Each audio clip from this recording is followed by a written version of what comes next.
This is TechCrunch. When Apple unveiled its AI plans at WWDC in June, analysts suggested the feature could put the iPhone 16 on track for another supercycle. Like the addition of 5G before it, industry watchers believe that Apple Intelligence's arrival might convince holdouts to bite the bullet and upgrade their device. We'll have a much better picture when the company reveals the iPhone 16 at tomorrow's It's Glow Time event in Cupertino. In the meantime, however, it's believed that Apple Intelligence's slow rollout could significantly hamper supercycle potential.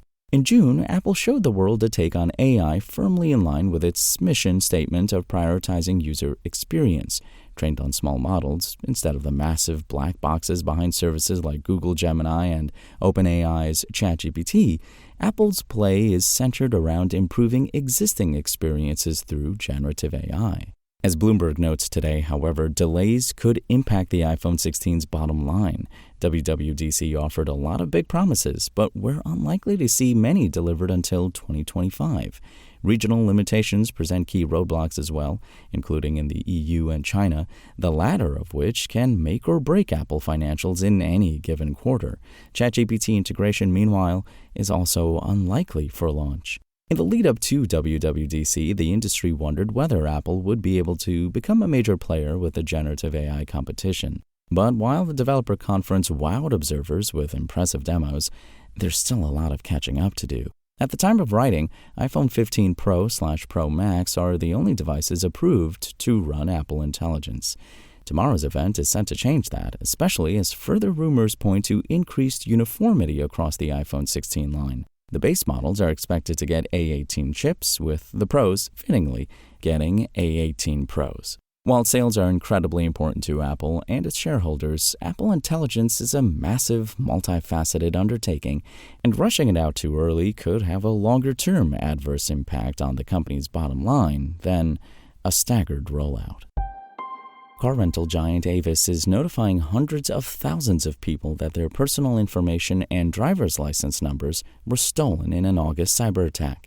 The New Jersey headquartered company said in a data breach notice filed with several U.S. attorneys general over the past week that it discovered intruders in one of its business applications on August 5th and took efforts to end the unauthorized access, which the company said began 2 days earlier. Avis did not disclose the nature of the cyber attack, and details of the incident remain scarce.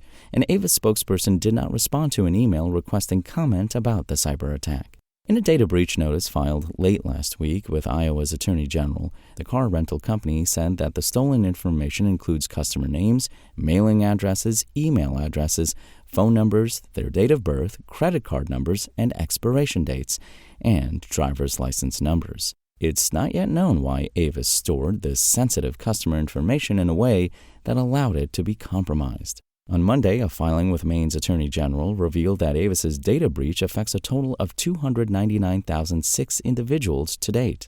A separate filing with Texas's Attorney General reported that Texas had the most number of affected state residents at 34,592 individuals. Further data breach notices are expected to be filed in the coming weeks with the remaining attorneys general.